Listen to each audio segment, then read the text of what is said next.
మహావార్ one side అయింది. ఇప్పుడిక అందరి ఫోకస్ సీఎం ఎవరన్న దానిపైనే. మహా కుర్చీలో ముఖ్యమంత్రిగా ఎవరు కూర్చుంటారు?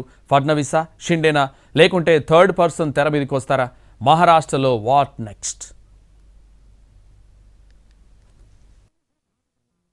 మహారాష్ట్ర ఎన్నికల ఫలితాలు మహాయుతి కూటమికి వన్ సైడ్ కావడంతో అందరి దృష్టి సర్కారు ఏర్పాటుపైకి మళ్లింది. మహా అసెంబ్లీ గడువు నవంబర్ 26వ తేదీతో ముగుస్తుంది. దీంతో ఆలోపు ప్రభుత్వం ఏర్పాటు చేయాల్సిన అవసరం ఉంది. అయితే సీఎం పీఠం ఎవరికి దక్కబోతోందనే చర్చ అక్కడ మొదలయ్యింది. కూటమికి సంబంధించి 3 పార్టీల నుంచి 3 కీలక నేతలు రేసులో ఉన్నారు. అయితే వీరిలో ఏక్నాథ్ షిండేనే కొనసాగిస్తారా, లేదంటే దేవేంద్ర ఫడ్నవీస్ ను సీఎంని చేస్తారా?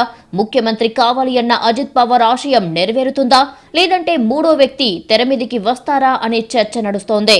మహారాష్ట్రలో సోలోగానే బీజేపీ అతిపెద్ద పార్టీగా అవతరించింది. ఈ క్రమంలో సీఎంగా దేవేంద్ర ఫడ్నవీస్ పేరు తెరమీదికి వచ్చింది. ఈ ఊహాగానాలకు తగ్గట్లుగా మహారాష్ట్ర ముఖ్యమంత్రిగా ఫడ్నవీస్ బాధ్యతలు స్వీకరిస్తారని బీజేపీ నేతలు చెబుతున్నారు. పోటీ ఎక్కువైతే కొత్త పేరు తెరపైకి రావచ్చని కూడా అంటున్నారు. మధ్యప్రదేశ్, రాజస్థాన్, ఛత్తీస్గఢ్ రాష్ట్రాల్లో బీజేపీ అనూహ్యంగా కొత్త వ్యక్తిని ముఖ్యమంత్రిని చేసింది. అదే సంప్రదాయాన్ని ఇక్కడ కూడా కొనసాగించినా ఆశ్చర్యపోనక్కర్లేదు. ఫడ్నవీస్ కాకుండా మరొకరిని సీఎంగా ప్రకటించాల్సి వస్తే ఆ బంపర్ ఆఫర్ ఓబీసీ ప్రతినిధికి దక్కే అవకాశం ఉంటుందని లోకల్ టాక్. ఆ క్రమంలోనే 2-3 పేర్లు కూడా వినిపిస్తున్నాయి. ఇదిలా ఉంటే అప్పుడే ఏక్నాథ్ షిండే ఫిట్టింగ్ స్టార్ట్ చేశారు. మరాఠా ఓటు బ్యాంకును మహాయుతి కూటమి వైపు తిప్పడంలో షిండే కీలక పాత్ర పోషించారని ఆయన వర్గం అంటోంది. గెలుపు సంబరాల్లో భాగంగా షిండే మీడియాతో మాట్లాడుతూ ఒక ట్విస్ట్ ఇచ్చారు. అతిపెద్ద పార్టీగా అవతరించినంత మాత్రాన సీఎం పదవి ఆ పార్టీకే ఇవ్వాలనే రూలేం లేదు కదా అని తన మనసులో మాట బయటపెట్టారు. ముఖ్యమంత్రి పదవికి గెలిచిన సీట్లకు ఏం సంబంధమనేది షిండే చెబుతున్న లాజిక్. అలా అంటూనే కూర్చొని మాట్లాడుకుని సీఎం ఎవరు అన్నది ఫైనల్ చేస్తామని కవర్ చేసే ప్రయత్నం చేశారు.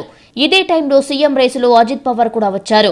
ఆయన వర్గం తమ నేతకే సీఎం పదవిని ఇవ్వాలనే వాయిస్ వినిపిస్తోంది. ప్రజలు అజిత్ పవార్ ను ముఖ్యమంత్రిగా చూడాలని అనుకుంటున్నారని ఆయన భార్య సునేత్ర ప్రకటించారు. మొత్తం మీద ప్రభుత్వ ఏర్పాటుకు టైం పెద్దగా లేకపోవడంతో మహారాష్ట్ర సీఎం ఎవరనే దానిపై తీవ్ర ఉత్కంఠ నెలకొంది. త్వరలో ముంబైకి బీజేపీ కేంద్ర పరిశీలకులు వెళ్లనున్నారు. కూటమి భాగస్వామ్య పక్షాలతో భేటీ అవుతారు. నవంబర్ 26 లోపు కొత్త మంత్రులు ప్రమాణ స్వీకారం చేసే అవకాశం ఉన్నట్లు తెలుస్తోంది.